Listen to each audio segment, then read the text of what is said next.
पाहताय खरा सामना न्यूज, माध्यम डिजिटल, बातमी अस्सल।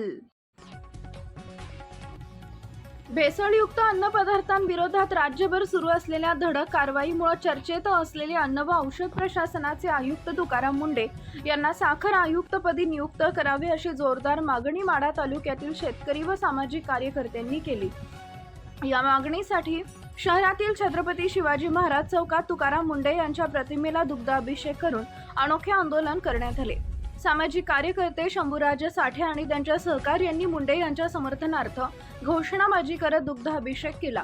प्रशासनातील प्रामाणिकपणा, पारदर्शकता आणि जनहितांची भूमिका यांचे प्रतीक म्हणून हा उपक्रम राबवण्यात आल्याचं आंदोलकांनी सांगितले। भेसळखोरांविरोधात कोणतीही तडजोड न करता सुरू असलेल्या कारवाईमुळे सर्वसामान्य नागरिकांमध्ये मुंढे यांच्याबद्दल विश्वास निर्माण झाला असून त्यांच्या कार्याबद्दल कृतज्ञता व्यक्त करण्यासाठी हे आंदोलन करण्यात आल्याचं यावेळी नमूद करण्यात आले। आंदोलकांनी यावेळी साखर उद्योगातील प्रलंबित प्रश्नांकडे लक्ष वेधले।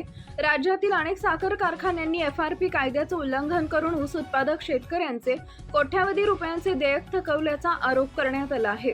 अनेक कारखान्यांकडे ऊस बिले तसेच कामगारांच्या पगारांची थकबाकी असल्याचंही आंदोलकांनी सांगितले।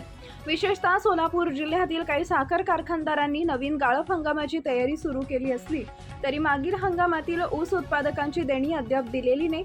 सध्याचे साखर आयुक्त केवळ कागदोपत्री कारवाई करत असल्याचा आरोप करत तुकाराम मुंढे यांच्यासारख्या कर्तव्यदक्ष अधिकाऱ्याची साखर आयुक्तपदी नियुक्ती झाल्यास थकीत रकमेच्या वसुलीला गती मिळेल आणि शेतकऱ्यांना न्याय मिळेल असा विश्वास आंदोलकांनी व्यक्त केलाय। Subscribe now and press the bell icon. Never miss an update.